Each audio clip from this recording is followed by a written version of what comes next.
দেখেন সেই অনুষ্ঠানে আসলে আমিও ছিলাম।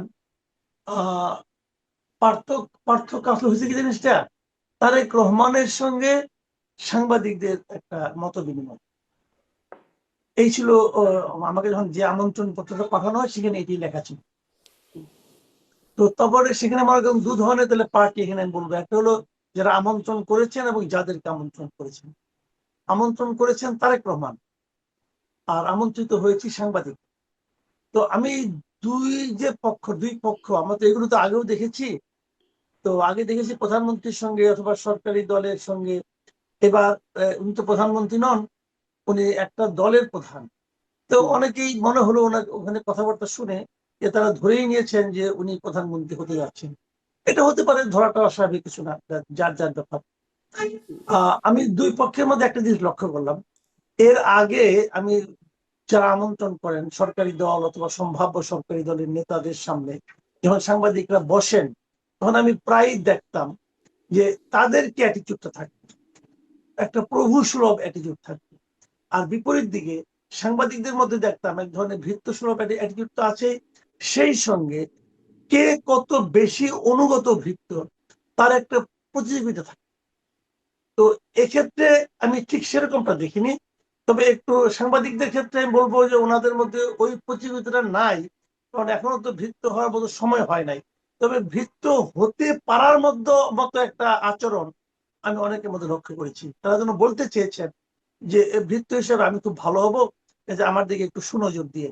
এই ধরনের কারো কারো আচরণে আমার কাছে মনে হয়েছে।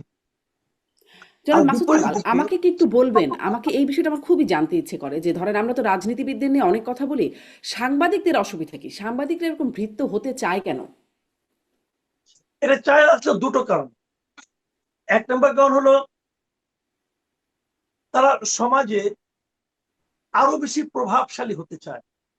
তারা মনে করে আমাদের এই সমাজটা এমন একটা অবস্থা দাঁড়িয়েছে না, সমাজটাই একটু ঝামেলা হয়ে গেছে, যে হুম। আমাদের সমাজ ব্যবস্থা, সরকার ব্যবস্থা, রাষ্ট্র ব্যবস্থা এমন একটা অবস্থা হয়ে দাঁড়িয়েছে যে তারা মনে করে যে আমি যদি একটা দাপটের অবস্থায় না থাকি, আমি যদি মানুষের 10টা তদবির করতে না পারি, আমি যদি নিজে প্রচুর অর্থ উপার্জন করতে না পারি, তাহলে বোধহয় সমাজে আমাকে লোকে সফল বলবে না।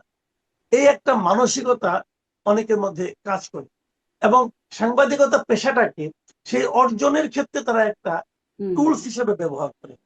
সাংবাদিকের কাজ যেটা নয়, এটা তারা ভুলে যায় এবং ভুলিয়ে দিতে চায়। এটা হলো একটা কারণ। এই আকাঙ্ক্ষা থেকে সেটা করে। আপনি নিজে অনেকদিন সাংবাদিকতা করেছেন, আপনি এটা বুঝতে না পারার কোনো কারণ নাই, কারণ আপনি যেখানে করেছেন সেই অফিসেও হুম, এ ধরনের প্রচুর ভৃত্য আপনি দেখেছেন, সুবেশধারী ভৃত্য। আপনি দেখেননি এটা আপনি বললে আমি বিশ্বাস করবো না ভাই। হুম। আপনিও দেখেছেন, আপনার সেই অফিসেও ছিল, অনেকেই ছিল।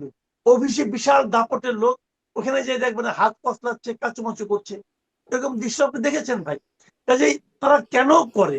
তারা ওই যে বিশাল অর্থ উপার্জন করে। একটা সাংবাদিকের হুম, কত টাকা থাকা উচিত আপনি বলেন তো?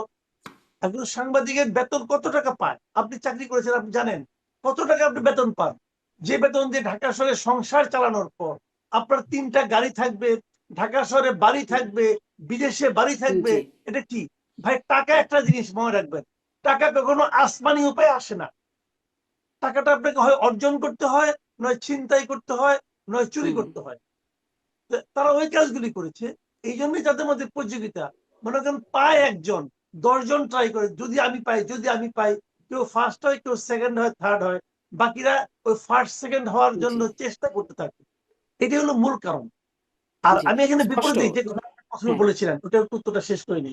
সেটা আচ্ছা হলো শেষ আপনি করুন। জানতে চেয়েছিলেন যারা আমন্ত্রণ করেছিল তাদের কি অ্যাটিটিউড ছিল। হুম, হুম। তাদের অ্যাটিটিউডটা আমার কাছে একেবারেই নতুন লেগেছে। নতুন লেগেছে এই জায়গাটাতে তারেক রহমান সাহেব নিজে। আমি ওইটা আপনার একটা 5 তারা হোটেলের বড়রুমে হয়েছে।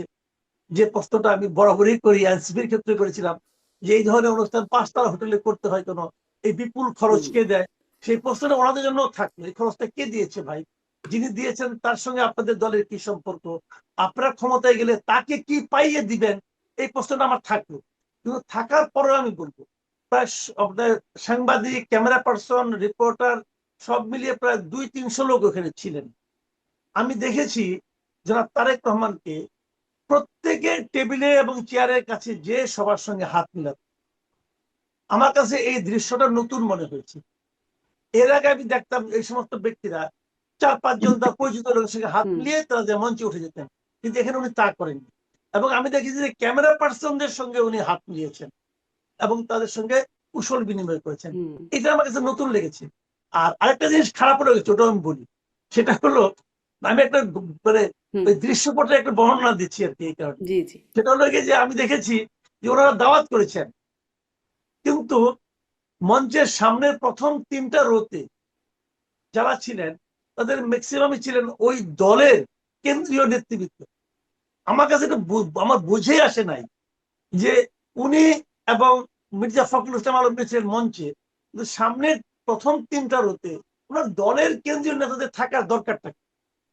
এটা কি রোল কল করে নাকি যে আমার নেতাদের মধ্যে কে কে আসলো না আসলো, কে উপস্থিত থাকলো না হুম থাকলো, এটা একটা খাতার মধ্যে রোল কল করেন উনি? তা তো আর করেন না।